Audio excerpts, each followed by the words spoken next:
en Morelos no es fácil apostar por alternativas. Sí, es muy importante apostar a aumentar el control social, la autonomía de la población, el control social sobre el territorio con formas de guardias comunitarias, de guardias vecinales, de formas de seguridad donde el propio tejido social limpio y honesto comunitario tenga un respaldo y tenga posibilidad de actuar, como pasa en otros territorios del país.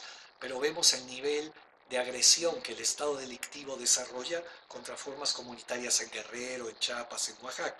Apenas alguien se quiere organizar en forma autónoma y detiene el delito, cae todo el peso de la ley y estamos llenos de presos políticos que intentaron eso, como Néstor Salgado, los presos de la CRAC, el doctor Mireles, los yaquis, etc. En Morelos hay alguien que fue un gran compañero nuestro del Frente Popular Revolucionario, Gustavo Salgado, que están a punto de liberar a partir de amparos a sus asesinos, que el autor o los autores intelectuales siguen libres en esa región, y que es increíble el nivel de impunidad y violencia con que se trata los casos de quienes deciden enfrentar el poder absoluto y violento.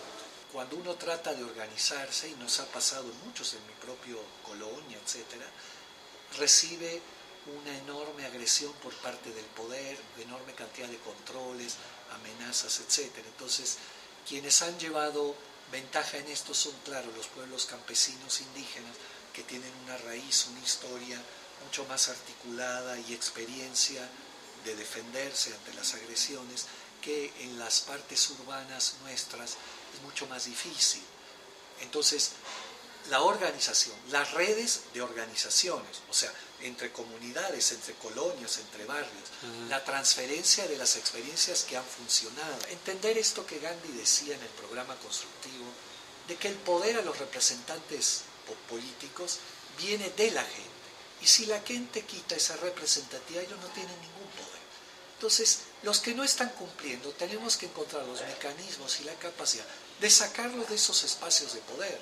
Hay que hacer una limpieza total, que se vayan todos prácticamente, ese sería el ideal, y que se reconstruya la forma de representación directa, de asamblea popular de la gente en el poder político, y de dejar de obedecer las órdenes inhumanas que nos dan, que es el silencio, el terror, ¿no?, la complicidad, la cooptación, tipos de acciones importantes, por ejemplo, dentro de la no cooperación.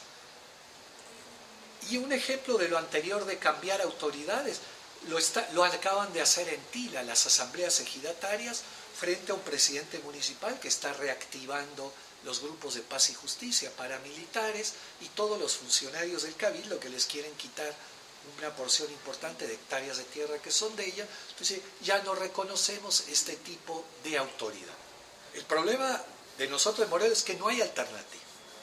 Dos, se acaba de activar en México, en apoyo a los jornaleros de San Quintín, un boicot contra Driscolls, que es la empresa que se niega a pagar 200 pesos al día, una miseria, a los jornaleros, aunque lo ha prometido.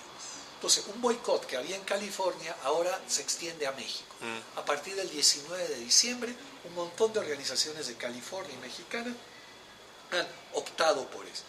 Son formas en las que uno empieza a cortar los recursos de uno que alimentan al poder político. Claro. En ese sentido, la lucha ciudadana contra el pago de predial, de servicios municipales, contra el pago abusivo del agua, etc., ha rendido efecto. Yo he estado los últimos años amparado con estos movimientos sociales, donde se ha logrado que bajen los precios y que se cobren tarifas justas. Otra arma importante no violenta que Morelos en parte ha actuado más que en otras partes del país, es lo que llama la reserva moral, o sea, fuerzas sociales que tienen una representatividad social amplia por su cargo, por su historia. En este caso, por ejemplo, la rectoría de la universidad, quien ha puesto el cuerpo en acciones de mucha dignidad, acompañado también por grupos cercanos de la propia universidad, en situaciones de injusticia y dignidad de la propia esfera universitaria y también de las víctimas, que ha sido muy importante. Si eso si estuviera siendo en distintas partes de todo el país, si hubiera una frontera moral frente a este nivel de violencia e impunidad, muchas cosas habrían mejorado bastante, por lo menos estarían en procesos mayores de verdad y justicia, como no están. Es importante potenciar esas formas de no cooperación y, si no son suficientes, pues llegar a formas de desobediencia civil, que es un grado tremendamente humano de la especie, indispensable, porque sin la desobediencia civil la especie humana estaría en la edad de piedra, por la capacidad de decir no a ciertas arbitrariedades, abusos e impunidades. Claro. Entonces, no estamos hablando de crear un caos social, de romper el orden, al contrario, estamos hablando de recuperar el orden social que está destruido. Entonces,